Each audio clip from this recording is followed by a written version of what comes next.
How do you spy inside a country that would execute you just for existing? Not for carrying a weapon, not for planting a bomb, for existing. That was the problem facing Mossad in the early 2000s, as Israeli intelligence tried to rebuild human networks across countries that officially had no relations with Israel. Syria, Iran, parts of Lebanon, places where an Israeli passport was not a travel document. It was a death sentence. And by then, technology had made everything worse. Airports were changing. Databases were merging. Security cameras were multiplying faster than intelligence agencies could adapt. An operative could survive interrogation. But surviving facial recognition was becoming harder every year, which is why, sometime in late autumn, a man named Eliav Navarro disappeared inside Europe. Officially, he never existed again. The apartment he rented in Athens was emptied in one night. His bank account stopped moving. His old phone numbers died quietly. Even his email accounts remained untouched, frozen in time like abandoned houses. By the following month, a Lebanese shipping consultant named Karim Haddad arrived in Cyprus carrying French cigarettes, 2 expensive watches, and a history that stretched back nearly 30 years. Karim had school records in Marseille, business tax filings in Beirut, an ex-girlfriend in Turkey, a dead uncle in Tripoli, a scar above his left knee from a motorcycle crash that never happened. And for the next 3 years, Karim Haddad would need to survive inside environments where one wrong phrase could get him dragged into a basement and disappear forever. Because Karim Haddad's real job was not gathering intelligence. It was becoming believable enough that nobody would ever ask who he really was. That was the first rule of operating inside countries with no diplomatic relations with Israel. Do not act invisible. Invisible people are suspicious. Forgettable people survive. Karim understood that. At least, that's what his handlers believed. The trouble with deep cover operations is that nobody truly knows whether the operative understands the identity or is slowly becoming it. 3 weeks before crossing into Syria, Karim sat inside a rented apartment in southern Cyprus while 2 Mossad case officers tested him for inconsistencies. Not military questions, personal ones. What was the name of your first employer? Which hand does your mother write with? What food did your father hate? What football club did your cousin support after 1998? The purpose was pressure, not accuracy. A real person remembers imperfectly. A fabricated identity remembers too cleanly. And that was one of the strange truths about Mossad legends. The fake life had to contain flaws, bad habits, loose ends, old mistakes.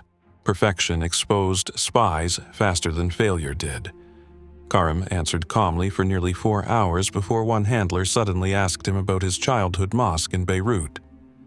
Karim paused, less than 2 seconds. But both handlers noticed it immediately, because Karim Haddad had attended that mosque every Friday since childhood. At least on paper. You hesitated, one officer said. I was remembering the street name. You should never need to remember it. Silence settled over the apartment. The room suddenly felt smaller. Karim looked toward the table, where photographs from his fabricated life were spread in neat rows. Weddings, business meetings, university pictures generated from manipulated archival images. An entire human being assembled carefully enough to survive border scrutiny. And yet the operation nearly stopped because of a 2-second pause. That was the terrifying part of these missions. The danger rarely arrived dramatically. It accumulated quietly through microscopic errors. A delayed answer, an unfamiliar prayer sequence, a cigarette held the wrong way. Tiny contradictions that only mattered after someone decided to study you closely. And in Syria, people studied strangers closely. Especially after the Iraq War destabilized intelligence networks across the region. By that point, Syrian counterintelligence had become obsessed with infiltration. Foreign journalists were monitored. Businessmen were monitored. Hotel workers were monitored. Sometimes even military officers monitored each other, which created the central paradox of the operation. Mossad needed Karim to become socially visible without becoming institutionally visible, friendly enough to be remembered, forgettable enough not to be investigated, and maintaining that balance required constant deception layered over ordinary life. Karim would not enter Syria as an Israeli operative. He would enter as a shipping consultant with access to regional cargo routes moving through Lebanon and Cyprus. On the surface, his life looked boring. Shipping manifests, port delays, customs complaints, conversations about diesel costs.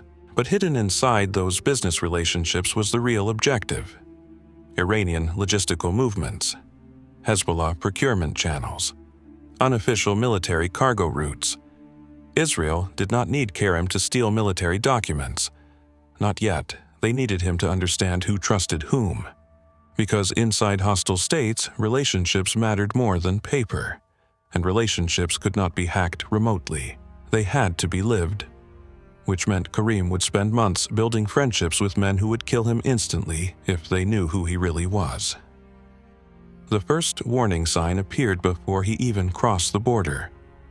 2 days before departure, Mossad intercepted reports suggesting Syrian intelligence had quietly updated screening procedures for Lebanese commercial travelers entering Damascus.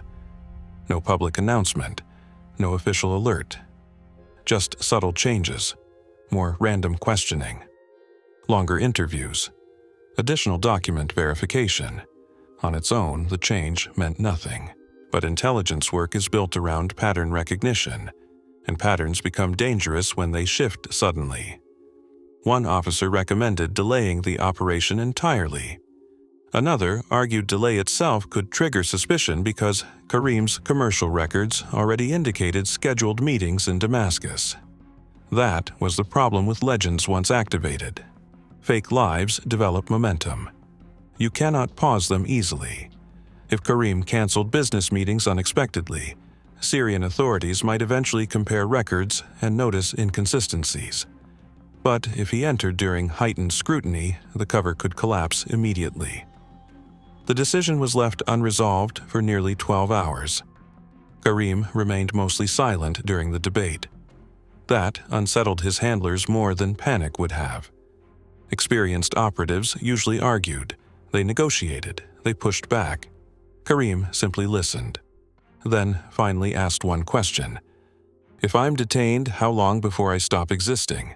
Nobody answered immediately, because everyone inside the room understood what he actually meant. Not rescue, not extraction, disavowal. How long before Israel denied knowing him? One officer finally responded carefully. "You know the structure of the operation," which was not an answer, and Karim knew it. Countries without diplomatic relations created unique intelligence problems. If he disappeared inside Syria under Lebanese identity, Israel could not publicly intervene without exposing the entire deception architecture behind operations like his. Officially, Karim Haddad was Lebanese. If Syrian intelligence arrested him, they would investigate Karim Haddad, not Eliav Navarro, at least at first. And first investigations were where most operatives died. Karim crossed into Syria 3 days later. The checkpoint outside Damascus looked ordinary enough. Trucks, families, cigarette smoke drifting through afternoon heat. But hostile borders have a psychological rhythm. Everyone slows down. Everyone watches everyone else pretending not to watch. Karim handed over his Lebanese passport without visible hesitation. The guard barely looked at him initially. That almost made the moment worse. Experienced officers frightened operatives less than bored ones. Bored men made unpredictable decisions simply to interrupt routine. The guard flipped through Karim's passport lazily, then stopped. Not at the visa, at an old Turkish entry stamp. "How long were you in Istanbul?" 6 days. "What business?" "Shipping contracts." "With who?" Karim answered immediately. Too immediately. The guard looked up slowly now, not suspicious yet. Interested. There was a dangerous difference. A second officer approached the booth. Older, sharper eyes. He took the passport silently. Karim could feel the line behind him beginning to compress as more vehicles arrived. A bad environment for questioning. Crowds increased pressure. Pressure created mistakes. The older officer asked Karim where in Beirut he grew up. Karim answered. Then came the next question. Which neighborhood mosque did he attend as a child? The exact question from the Cyprus apartment. For the first time since entering Syria, Karim felt genuine fear move through him physically. Not panic, recognition. Because intelligence work becomes terrifying when reality begins repeating rehearsal scenarios too precisely. He answered carefully. The officer stared at him another few seconds before handing back the passport, then asked something unexpected. What happened to your leg? Karim almost forgot about the scar, the fabricated motorcycle accident. He gave the prepared story automatically. The officer nodded once. No smile, no expression at all, then waved him through. Karim drove into Damascus without looking back. But 20 minutes later, after checking into his hotel, he noticed something that immediately changed the atmosphere of the operation. His luggage had been searched. Not thoroughly, professionally. One shirt folded differently. A toiletry zipper partially open. Almost invisible signs. Someone wanted him to know they had looked. Which meant one of two things. Either Syrian intelligence suspected him already, or someone else inside Damascus was searching for Karim Haddad before Mossad could even establish the network. And neither possibility made sense yet. Because officially, Karim Haddad had just arrived. Karim did not report the luggage search immediately. That decision violated procedure. Every anomaly inside a hostile country was supposed to be transmitted upward, especially during the first 48 hours, when counterintelligence services were most aggressive. But Karim spent nearly 6 hours convincing himself the room disturbance might have been accidental. A hotel cleaner, a careless employee, his own paranoia. Because once an operative officially reports possible surveillance, the operation changes permanently. Meetings shift. Communication schedules tighten. Extraction discussions begin quietly in the background, and Karim understood something his handlers did not. The moment Mossad believed the cover was compromised, they would begin emotionally detaching from him. Not out of cruelty, out of operational mathematics. Deep cover officers were trained never to become psychologically dependent on extraction. That dependency got people killed. Still, by the second night, Karim finally transmitted the warning through a covert communications channel hidden inside ordinary shipping correspondence. The response arrived nearly 10 hours later. One sentence: continue routine behavior unless escalation becomes undeniable. Karim read the message twice. The wording bothered him immediately, unless escalation becomes undeniable. That meant headquarters already considered the current risk deniable, manageable, which meant one of two things. Either they believed Karim was overreacting, or they were hiding intelligence from him. Neither possibility felt reassuring. Over the next 2 weeks, Karim built the first layer of his Damascus routine carefully. Breakfast at the same cafe, meetings near the commercial district, evening cigarettes outside the same hotel entrance. Predictability mattered. People trusted patterns. The less mysterious he appeared, the safer the cover became. At least in theory. But Syria, in the early 2000s, operated on a different logic. Predictable foreigners became easier to monitor, and Karim slowly realized something unsettling. Nobody inside Damascus seemed surprised by him. Not hotel staff, not customs contacts, not shipping brokers. It felt less like arriving in a new city, and more like entering a place where people had already heard his name. The first real fracture appeared through a man named Nabil Rahmi. Officially, Nabil worked in transportation logistics tied loosely to Lebanese trade routes. Unofficially, everyone understood he maintained relationships with Syrian military procurement networks. That was why Mossad wanted proximity to him. Nabil drank heavily, complained constantly about corruption, and spoke with the exhausting confidence of someone who believed himself politically untouchable. Men like him were dangerous, not because they were disciplined, because they were careless. Careless men exposed other people accidentally. Karim met him during a business dinner near the old city. Halfway through the meal, Nabil suddenly asked where Karim learned his French. "Marseille," Karim answered calmly. Nabil nodded, then smiled slightly. "Funny. You sound more northern." The comment lasted less than 3 seconds, but Karim felt the temperature of the conversation change immediately. Not accusation, observation. The difference mattered. A direct accusation could be managed. Quiet curiosity spread unpredictably. Karim laughed it off and redirected the conversation toward shipping delays through Latakia. Nabil allowed the subject to move on, but later that night, Karim replayed the exchange repeatedly inside his hotel room, because his accent training had been nearly flawless. Mossad had invested months into linguistic conditioning, recordings, regional dialect coaching, speech rhythm correction. If Nabil noticed something, then either the operation had a flaw, or Nabil himself was more dangerous than expected.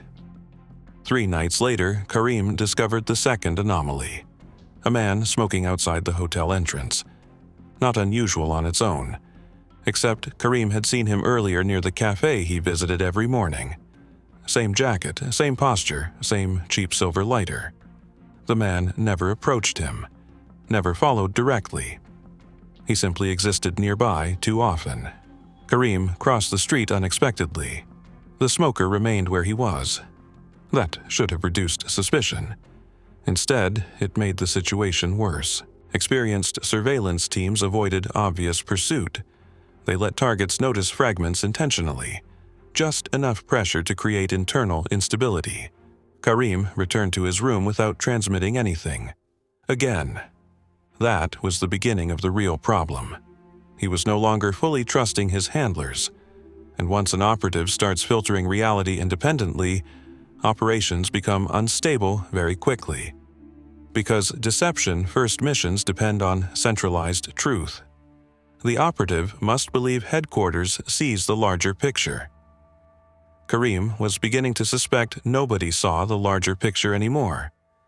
Meanwhile, Mossad headquarters was facing its own fracture. Inside Tel Aviv, analysts reviewing Karim's transmissions noticed inconsistencies between Syrian surveillance patterns and existing intelligence assessments. Certain checkpoints were behaving differently. Certain commercial routes were suddenly quieter, and one communications intercept suggested Syrian counterintelligence had recently begun searching for a foreign operative connected to maritime logistics. That should have triggered immediate abort discussions. It nearly did. One senior officer argued Karim should leave Syria immediately before deeper verification procedures exposed the legend. Another disagreed. Because aborting too early carried its own danger. A disappearing businessman creates questions, especially one whose commercial records already connected him to sensitive individuals. If Karim vanished suddenly, Syrian intelligence might start reconstructing his network backward, which meant every contact he touched could become vulnerable. That included assets Mossad had spent years cultivating indirectly. The operation had reached the worst stage possible. Too deep to continue comfortably, too exposed to exit cleanly. And Karim knew none of this yet. Instead, he continued building relationships inside Damascus, while the people managing him quietly debated whether he had already become unrecoverable. Then came the dinner that changed the emotional structure of the operation completely. Nabil invited Karim to his home. That alone created new danger.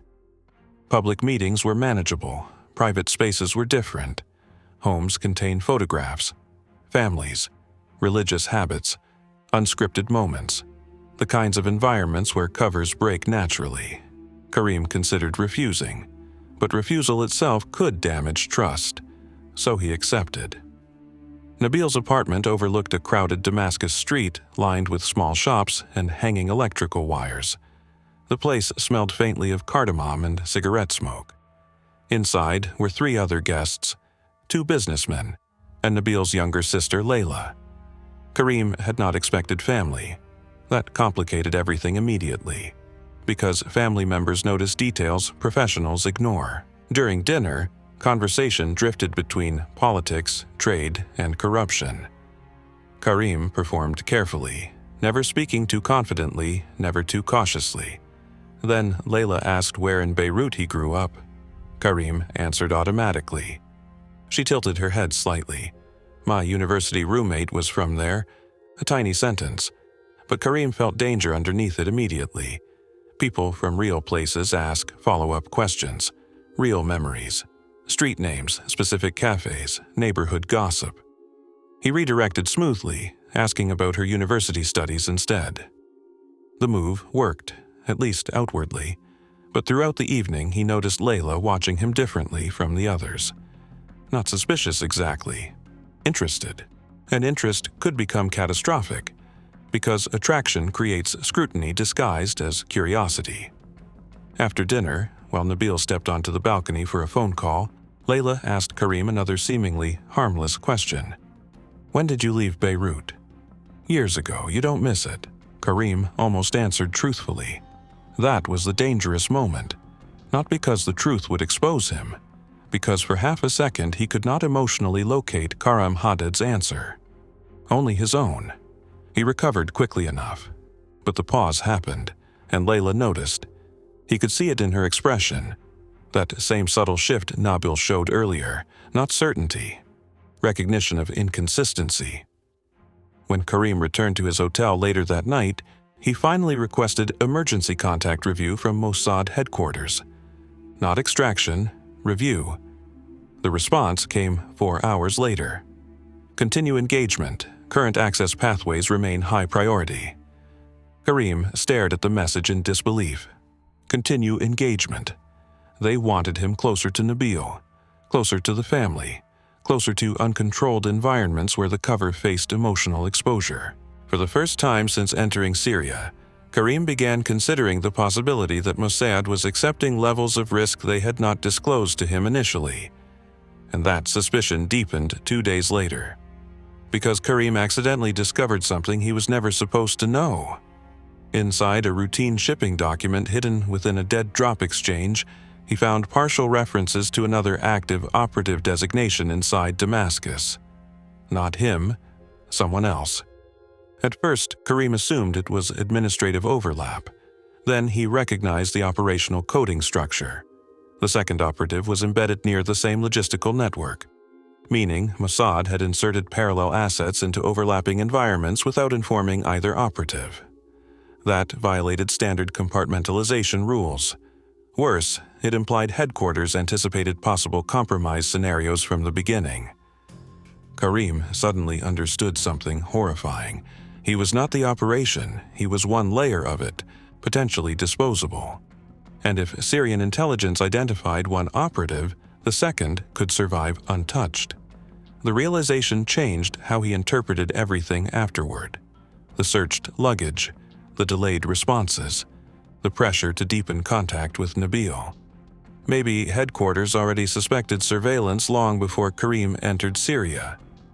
Maybe the operation never depended on keeping him fully safe. That night, Karim prepared an unscheduled transmission requesting clarification on operational overlap. He never sent it, because while drafting the message, he noticed movement outside his hotel window. A car parked across the street, engine running, 2 men inside, watching the entrance, not hiding it particularly well. Karim turned off the room light immediately, then waited. 20 minutes passed. The car remained, 30, still there. For the first time since crossing into Syria, Karim considered emergency escape routes through Lebanon without authorization. An unauthorized exit would destroy the operation permanently. It might also save his life. But abandoning the mission carried another consequence. If Mossad believed he panicked under pressure, they could sever operational ties entirely. Deep cover work functioned on trust, and trust inside intelligence services is brutally conditional. Karim sat alone in darkness for nearly an hour, staring at the parked car while the operation around him slowly transformed into something far more dangerous than infiltration. Because the central assumption from Phase 1 was collapsing. Karim believed Mossad sent him into Syria with a functioning deception architecture protecting him from detection. But now another possibility was emerging. What if Syrian intelligence was never the only side manipulating the operation? What if Mossad itself expected one of its own legends to fail? And what if Karim still didn't know which operative was actually meant to survive? Karim did not sleep that night. The car remained outside until nearly dawn, then disappeared without warning. No approach, no confrontation, nothing.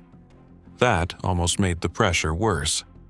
Because direct surveillance at least confirms the rules of the game. Someone is watching. Someone is suspicious. Someone wants information. Ambiguity destroys judgment. By morning, Karim had convinced himself the parked car might not have been connected to him at all. That was the first major mistake of the execution phase, not arrogance, exhaustion. Deep cover operations do not usually collapse through dramatic errors. They decay slowly through accumulated rationalizations. And Karim needed rationalizations now. Because Mossad headquarters had just transmitted the operational trigger. Nabil was traveling toward a restricted logistics facility outside Damascus, connected indirectly to Iranian supply coordination. Karim's assignment was deceptively simple. Gain access to the convoy environment. Observe personnel movement. Identify cargo handling procedures. Do not photograph anything. Do not attempt document retrieval. Do not behave like intelligence personnel. Just become part of the background. But operations built around simple observation are often the most dangerous. They require operatives to remain close to sensitive systems without behaving cautiously enough to justify their own anxiety. Karim's first instinct was to refuse involvement. The surveillance pressure had changed too quickly. The timing felt wrong.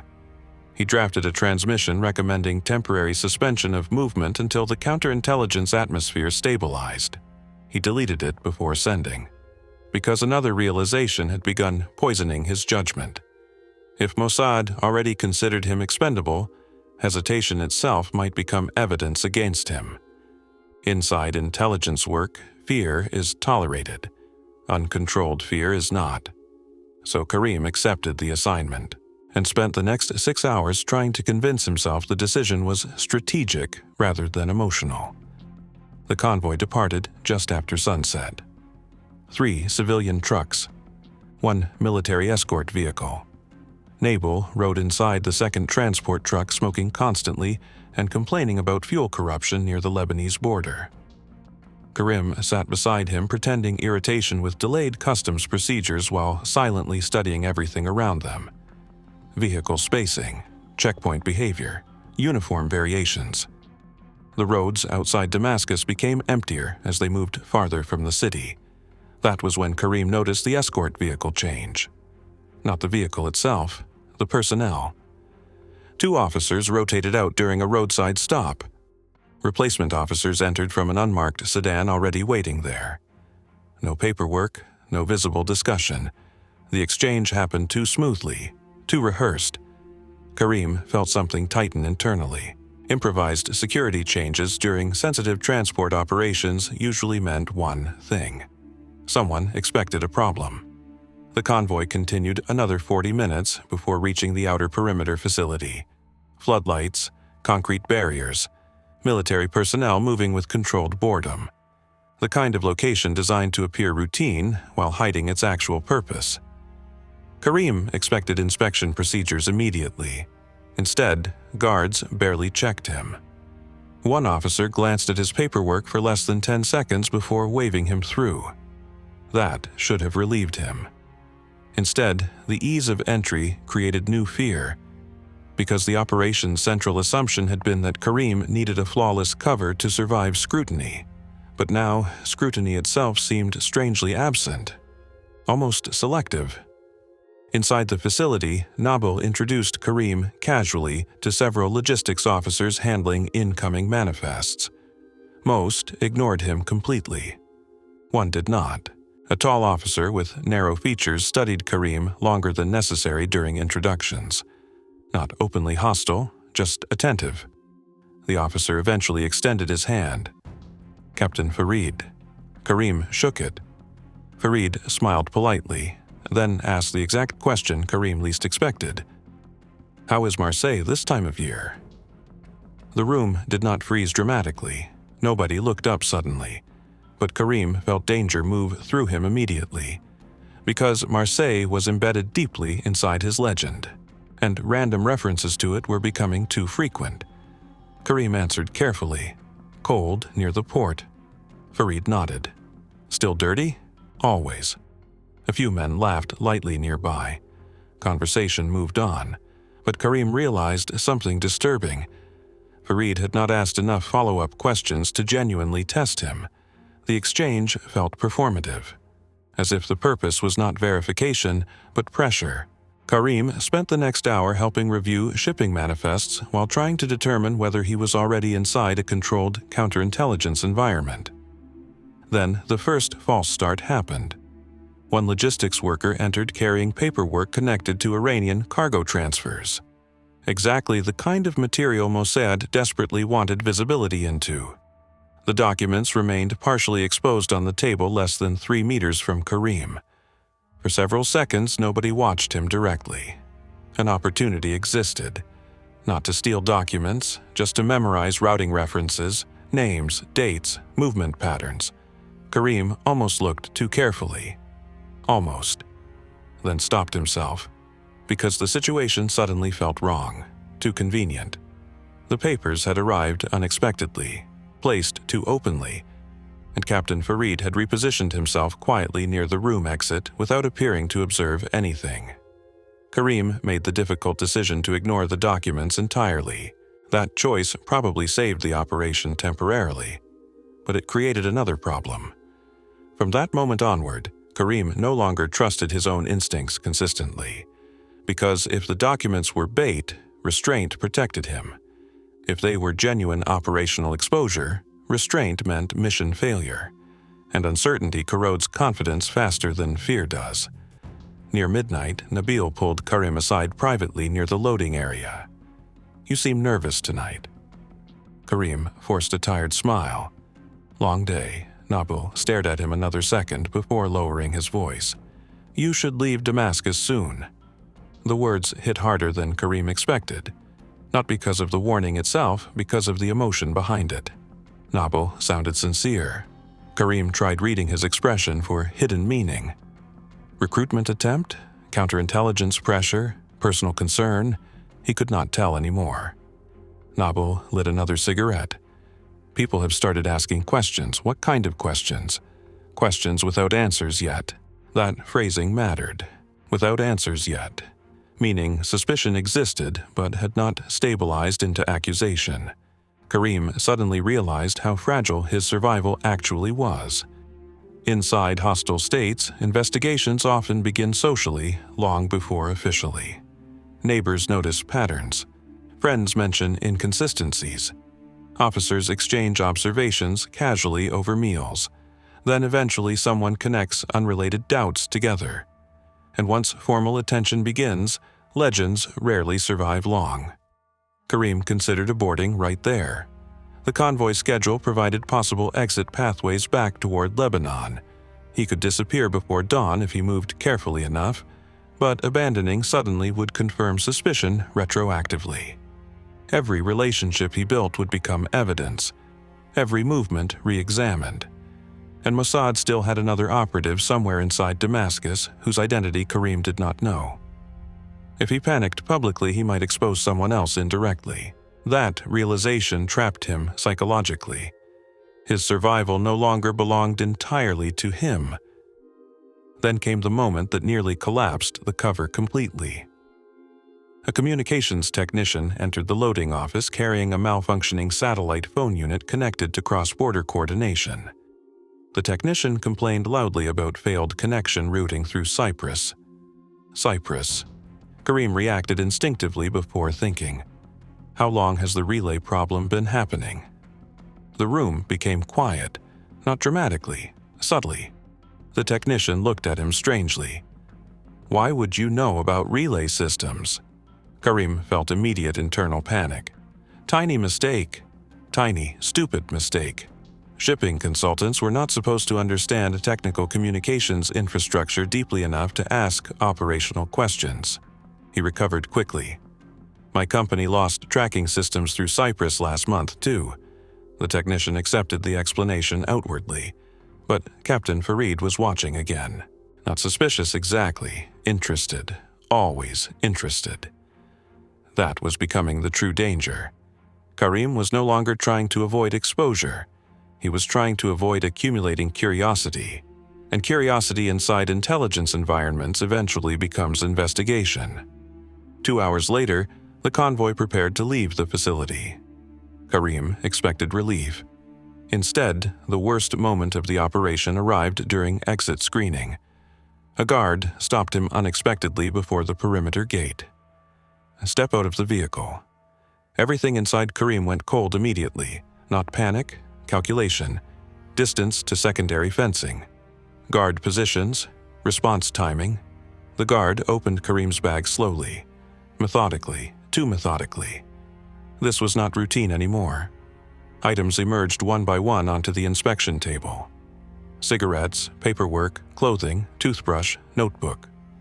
The guard flipped through the notebook carefully, then stopped near the back pages. Karim's pulse surged. 3 pages earlier, hidden beneath ordinary shipping notes, were encoded reference markers Mossad used for dead drop sequencing. Not obvious to civilians, but potentially recognizable to trained counterintelligence officers. The guard studied the notebook silently for several seconds, then looked up. "What is this?" Karim's mind moved instantly toward disaster calculations, interrogation timelines, identity fracture points. Whether Mossad would even know he disappeared before communications windows failed. Then the guard turned the notebook sideways. He was pointing at a handwritten phone number, nothing else. Karim forced irritation into his expression. A customs broker in Tartus. The guard stared another second, then shrugged casually and handed everything back. Just like that. False release. The emotional collapse after near capture hit Karim harder than the inspection itself, because now his body was betraying him physically, hands trembling slightly, breathing too shallow. The guard noticed none of it. Captain Farid did. Farid approached while Karim repacked the bag. "You're very tense for a businessman." Karim forced a laugh. "You should see Syrian customs offices in Lebanon." Farid smiled faintly, then said something Karim would replay in his mind for years afterward. People become nervous when they think someone is watching them. Not accusing, not threatening, almost philosophical. And somehow that made it worse. The convoy finally departed the facility shortly before dawn. Karim sat silently beside Nabil while darkness moved across the highway outside Damascus. Operationally, the mission appeared successful enough. He had gained access, observed personnel, mapped partial logistics structures, maintained the cover. But internally, something fundamental had shifted, because Karim no longer believed survival depended on perfect deception. Now he suspected survival depended on something far more unstable, whether the people around him had decided to fully investigate him yet, and those were very different things. Karim returned to Damascus after sunrise carrying the strange exhaustion that follows near exposure. Not relief. Relief implies safety exists somewhere ahead. This felt different, like surviving a car crash only to realize the brakes never worked in the first place. Back at the hotel, he locked the door, checked the curtains twice, and finally transmitted the operational summary to Mossad headquarters. Personnel rotations, checkpoint patterns, Iranian-linked logistics references, Captain Farid, everything. But he deliberately omitted one detail, Nabil's warning. "You should leave Damascus soon." Karim removed that part before encrypting the message. That decision would quietly reshape the rest of the operation, because intelligence services do not just evaluate information, they evaluate emotional drift, and Karim no longer trusted headquarters enough to expose uncertainty honestly. The response from Mossad arrived 6 hours later. Short, controlled. Continue current access pathway. Secondary channel active.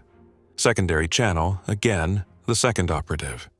Karim stared at the transmission for nearly a minute before deleting it. The wording confirmed what he already feared. The operation was widening while his own position inside it was becoming less central. And once operatives feel replaceable, they start making dangerous emotional calculations. That evening, Layla called unexpectedly. Karim almost ignored it, then answered too quickly. "You disappeared," she said. "Work, you look tired lately." He said nothing. There was a pause long enough to become uncomfortable. Then she asked something that shifted the entire emotional structure of the mission. "Who are you afraid of?" Karim nearly laughed. Not because the question was absurd, because it was accurate. And for the first time since entering Syria, someone inside the target environment was speaking to him like a human being rather than a constructed identity. That made her dangerous immediately, not operationally, emotionally. Deep cover work depends on compartmentalization. Operatives survive by dividing real emotion from performed emotion cleanly enough to function. Layla was beginning to blur that division. Karim agreed to meet her 2 nights later.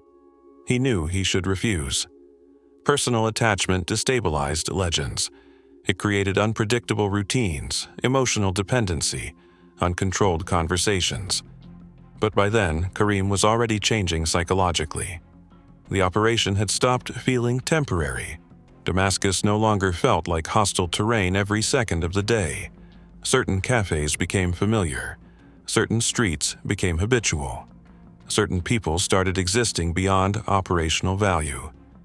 That transformation is one of the hidden dangers of long-term infiltration. The fake life slowly stops feeling fake. And once that happens, the operative begins protecting pieces of the cover emotionally. Not strategically, emotionally. Meanwhile, inside Mossad headquarters, analysts reached a conclusion Karim never saw. Captain Farid likely suspected Karim from the beginning. Not fully, not enough for detention, but enough to monitor behavior. That realization triggered a classified debate about whether Farid himself was running an unofficial counterintelligence assessment outside formal Syrian channels. Because his behavior violated standard procedure. He pressured without escalating. Observed without arresting. Introduced psychological discomfort without direct confrontation, which suggested something deeply dangerous. Farid might not have wanted Karim exposed immediately. He might have wanted him active, alive, useful, and that possibility changed the interpretation of everything. The easy border crossing, the visible surveillance, the luggage search, the oddly theatrical pressure. Suddenly, the operation no longer looked like a successful infiltration. It looked like mutual observation, 2 intelligence systems studying each other through human beings. And somewhere inside that ambiguity, Karim was still trying to function like an ordinary shipping consultant. The real collapse began with a small mistake tied directly to an earlier decision. Karim visited Layla too often. Not dramatically often. Just enough to create pattern visibility. A neighbor noticed. Then a local municipal employee casually mentioned Karim's name during a conversation involving foreign business visitors. That information eventually reached a regional security contact connected loosely to Syrian counterintelligence review systems.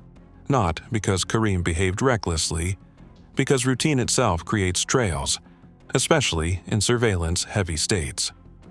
1 week later, Nabil stopped answering calls completely. No explanation. No warning. Gone.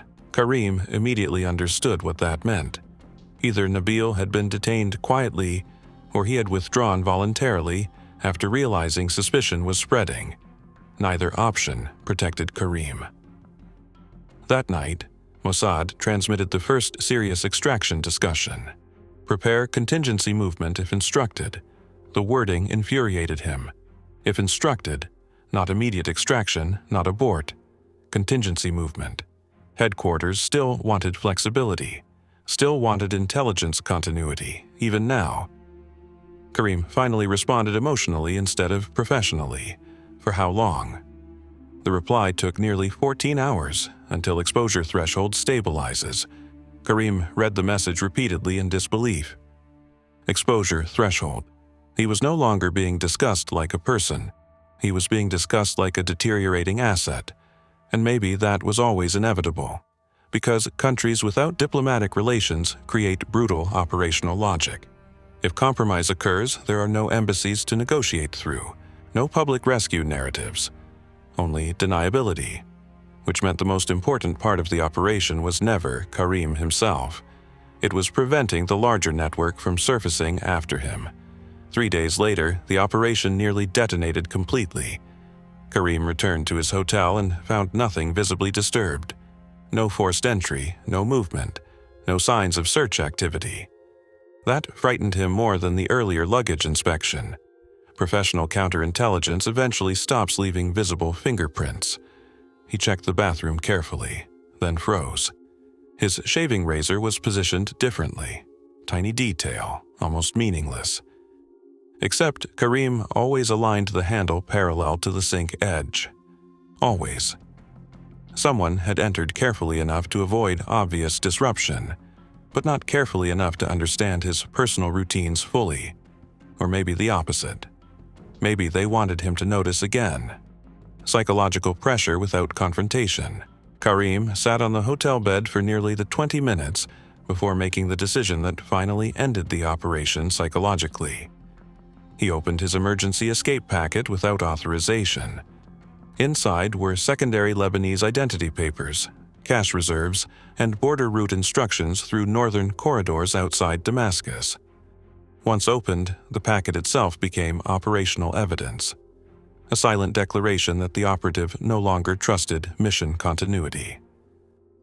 Karim did not flee that night, but he crossed an invisible line. From that moment forward, survival became his primary objective rather than the mission, and intelligence services noticed that shift eventually. The final fracture came through Layla. During their last meeting, she asked Karim whether he ever planned to return permanently to Beirut. A normal question. Ordinary, but Karim answered too slowly again. That same hesitation from the Cyprus apartment months earlier.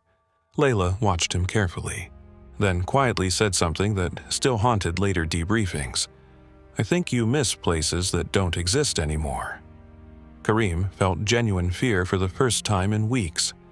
Not operational fear, recognition, because Layla had understood something essential about him emotionally even without understanding the actual truth. The identity was fragmenting. Not publicly, internally. Karim could still recite every detail of the legend flawlessly. Addresses, childhood stories, university timelines. But emotionally, the boundaries between Eliav Navarro and Karim Haddad were becoming unstable. And unstable operatives eventually make catastrophic mistakes. Extraction orders arrived 48 hours later. Abrupt, minimal explanation. No acknowledgement of danger escalation. Just movement instructions.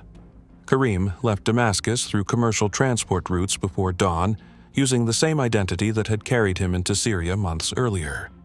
No dramatic checkpoint arrest came, no final confrontation, no cinematic escape. That was what unsettled him afterward. The possibility that Syrian intelligence had seen him leaving and allowed it. Because the operation's most disturbing question remained unresolved even after extraction. Had Karim successfully deceived Syrian counterintelligence? Or had Syrian counterintelligence intentionally permitted a controlled penetration to observe Mossad tradecraft patterns? Inside Israeli intelligence circles, the debate reportedly continued long after the mission ended. Some believed Karim extracted valuable logistical mapping tied to Iranian regional movement networks. Others argued the intelligence itself became unreliable once the operation entered reciprocal manipulation territory. Because deception-first operations contain a unique danger. Eventually, both sides start performing versions of reality for each other. And somewhere in that process, objective truth begins disappearing. But the deepest damage remained personal. Karim never fully returned to his previous operational profile. Post-mission evaluations reportedly noted emotional displacement, identity instability, and increasing resistance to long-term legend work. Certain operatives adapt back into ordinary life after deep cover. Others continue behaving like constructed people long after the mission ends. Karim stopped using mirrors consistently for several months after extraction. He avoided old acquaintances, avoided discussing Beirut, avoided discussing Syria. At one point during debriefing, an evaluator reportedly asked him a simple question: "When did you stop feeling like you were pretending?" Karim never answered directly.